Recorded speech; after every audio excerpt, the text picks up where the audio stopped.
It's with a tear in my eye that I bring the podcast Totalitarians of Western Philosophy to an end. Though I doubt that we'll be bringing the totalitarians of Western philosophy to an end anytime soon. Because I think we'll still have them as long as we still have Western philosophy. In particular, I don't anticipate getting rid of Marxism ever. All right, I don't know, man, what to make of that stuff in a way. Like the renewed commitment of every generation to Marxism is stunning or whatever. And I don't object to it unless it's accompanied by authoritarianism. Sadly, it is. All right, anyway, okay, so who have we discussed? Plato. Can I do this? Do I remember everyone we've talked about or devoted an episode to? Plato, Hobbes, Rousseau, Hegel, Marx, Nietzsche, Heidegger, Merleau-Ponty, Sartre, Bourdieu, Jameson, Pettit, Zizek. Did I do that all? All right. I mean, not that we couldn't have done 20 others or whatever, but those are pretty emblematic, I guess. And then I guess there were a few like sort of thematic episodes why left and right is neither here nor there. Maybe instead of left and right, a left to right spectrum, we should have a here-there spectrum. Except the shit is neither here nor there. So, how can we summarize the legacy of totalitarian political thought? It's dominant. You know, those figures I just mentioned. But it's not exclusive. Like, there are other elements. Classical liberal stuff in particular, which is establishment enough to have the support of the establishment in the U.S. and in Europe and stuff like that. Now, classical liberalism, as I've really argued hard in a number of these episodes, has big problems in this regard. Like, it would be surprising if a classical liberal polity didn't slip into authoritarianism. For the same reasons that it would be surprising if a leftist polity didn't slip into rightism or vice versa. Because you can't stop it once you start it. Once you create a irresistible power. Okay, so, but, and anarchism arises again in Western political theory, though it's constantly extruded as well. I suspect there's a lot more anti-authoritarianism in the Western intellectual tradition than we see. But I mean, you might mention Diogenes the Cynic or whatever. He's indulged in as a kind of philosophical clown. But maybe there were thousands of people this whole time going like, but we'll never know, perhaps. Well, okay. It's not surprising that philosophy, or really any academic discipline, is primarily authoritarian. Because, I mean, you need patronage of some sort, support, who's running the universities, who has the resources and the power to decide who's in the professorships, who has the resources and the power to eliminate someone from a professorship as well, or to make sure that people like that never get anywhere close to the professorships or to the publishers. I think my cat is chasing a mouse right now. That's exciting. So, if the establishment polities are authoritarian or totalitarian, it's just not surprising that that the theory reflects that, okay? I mean, in 1,000 ways, authoritarians would encourage that and discourage the other and would have the resources to do that. So this is not that surprising. I actually, though, for example, the Chinese philosophical tradition is not so well suited, I think, even though it's an authoritarian political system in many ways, obviously, though not like totalitarian statism until the 20th century, until, very infected by Western ideas.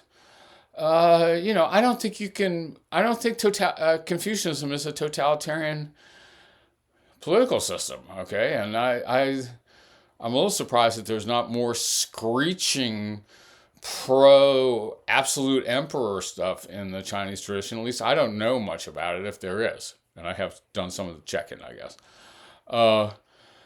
The Western tradition is peculiarly totalitarian, I suppose.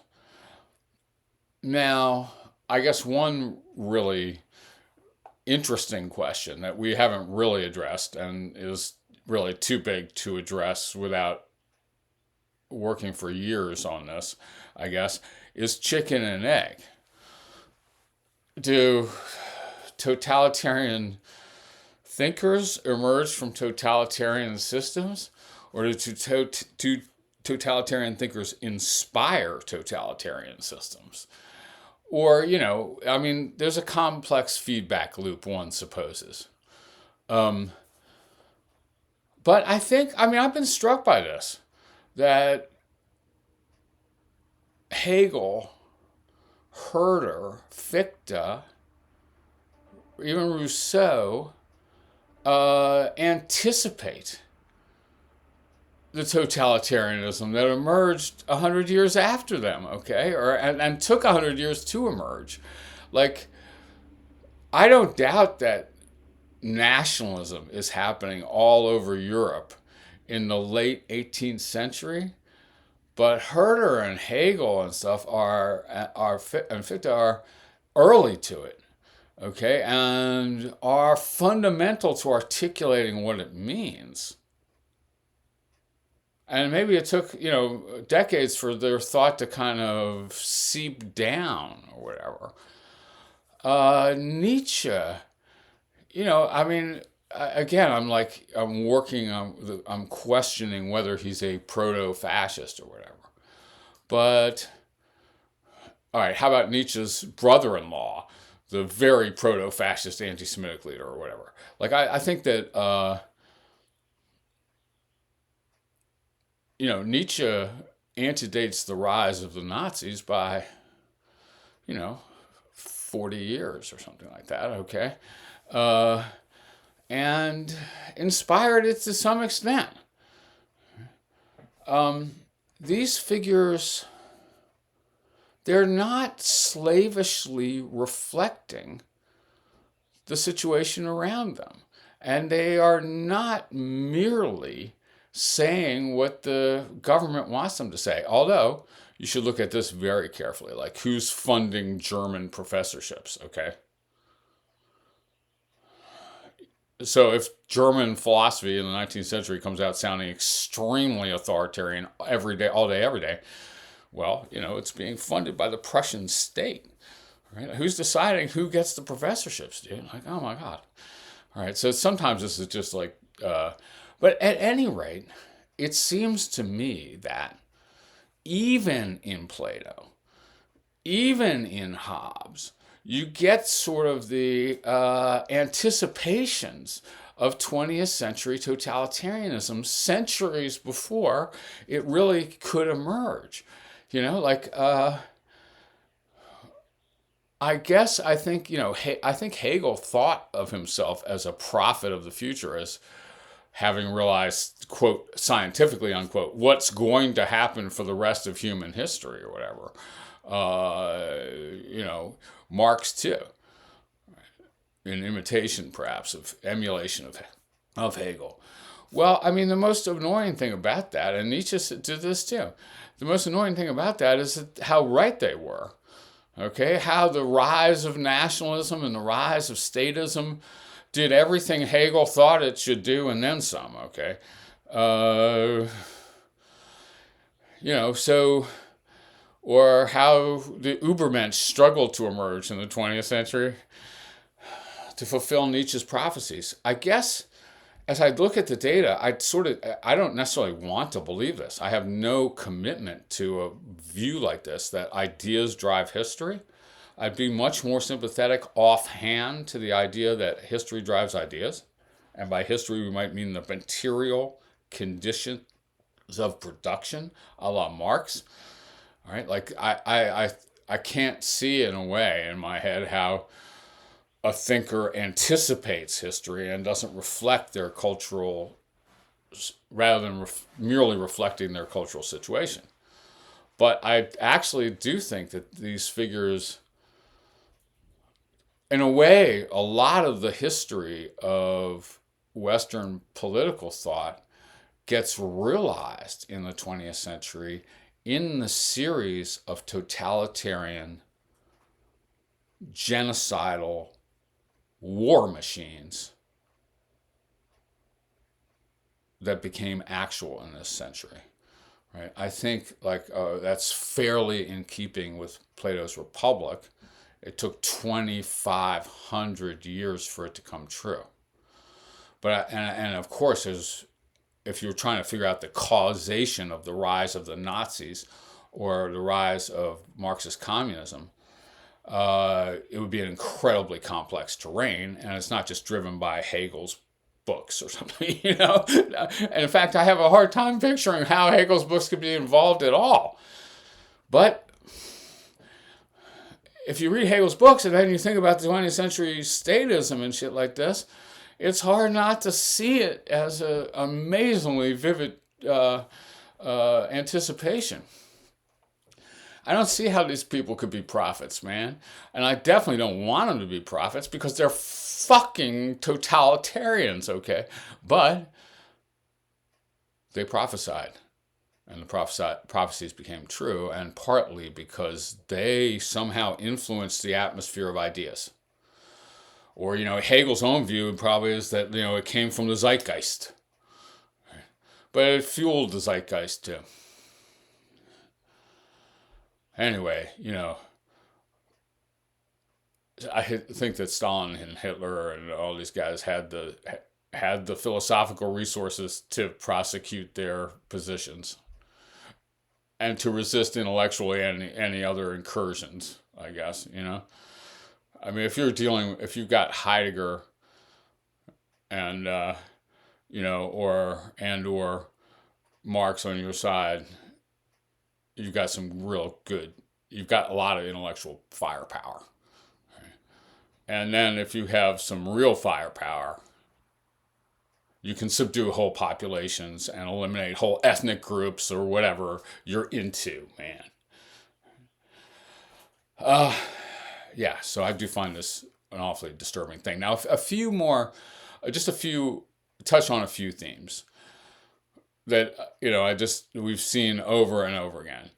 The fictionalism. I did a whole brief episode on that one over and over and over again. Western political philosophy is closely connected to the genre of romantasy. It's just, once upon a time, there were some people who were like this, and then they decided to make the whole world. And that's, Plato to Rawls, it's kind of like that. I guess a beautiful example of fictionalism, I'll repeat, is Philip Pettit's Genealogies, where he goes something like this. Well, if we can tell a fictional story, quote, genealogies, unquote, if we can tell a fictional story on which something like that makes sense, if we can tell a fictional story on which something like the rise of the absolute voice of the state makes sense, like because it has some function, if we can tell a fictional story on which the state has some function, then that fictional story is true. Well, I guess I appreciate, one thing I appreciate is just the four-square endorsement of the real method. making shit up and saying the fact that we can make shit like that up means that it's true. Okay, that's the whole fucking history of Western political philosophy, man. That's what Rousseau is doing, man. Oh, for God's sakes, man. And Pettit just gives it to you raw. Like, let's just make some shit up. And if it seems to make sense, it's true. All right. Well, that's a refutation of all the methods of Western political philosophy, insofar as that engages any of them. But yes, this idea that we're just making this shit up for a world far away or whatever, but meanwhile we're giving you a theory that will get you to World War I or whatever, which is not fictional at all, man. That trench warfare and shit. So I guess, this is a way of focusing a theme throughout, is that the quality of Western political philosophy is, in my opinion, and as I've argued with regard to figure after figure, extremely poor, a scandal. It's just a tissue of jive. The fallacies are incredible, really, over and over again. And the people and the thinkers don't care this is my view, whether it's true or not. You can tell by how bad the arguments are. Because someone like Plato can give decent arguments. Well, not really, but on other matters, he does better. Okay, everyone does better on other matters than politics, where they just start emitting fallacies and fictions. Okay, it's a real good, maybe, summary of that development is Zizek in the passages I read, and his whole shtick, all right, which is something like this. The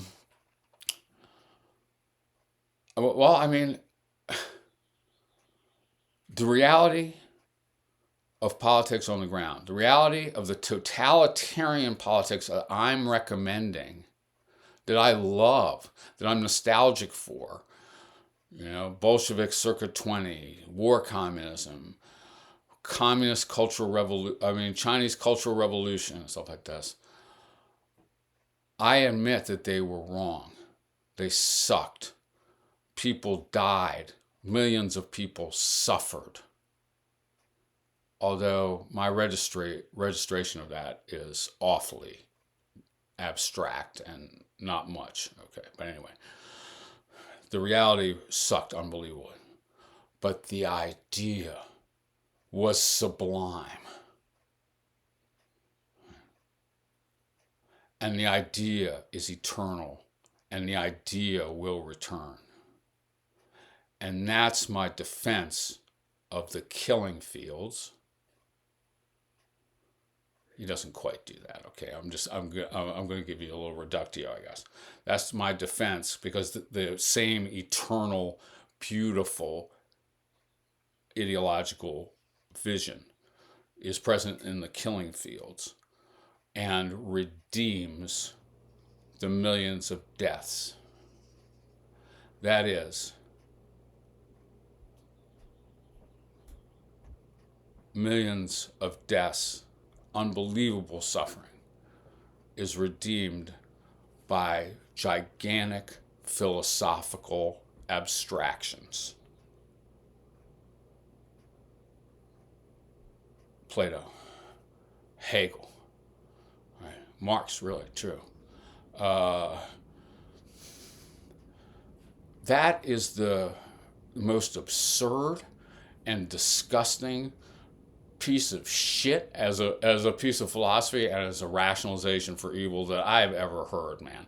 And there is no position that couldn't be rationalized like that.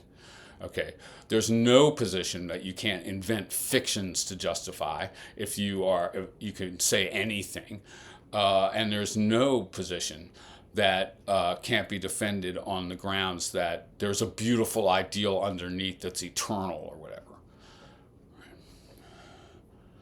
To which I could only say is, he's like, fucking prove it to me, man.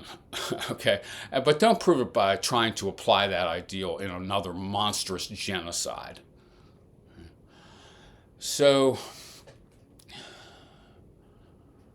I do regard Western political philosophy as really quite a miserable legacy. Okay, like I know people who, philosophy professors and stuff like this are supposed to defend the profession. Like this is a really worthwhile thing to do, but this has not been a really worthwhile thing to do. This has been a really dangerous and really murderous and really ridiculous thing to do for 2,500 years. Stop.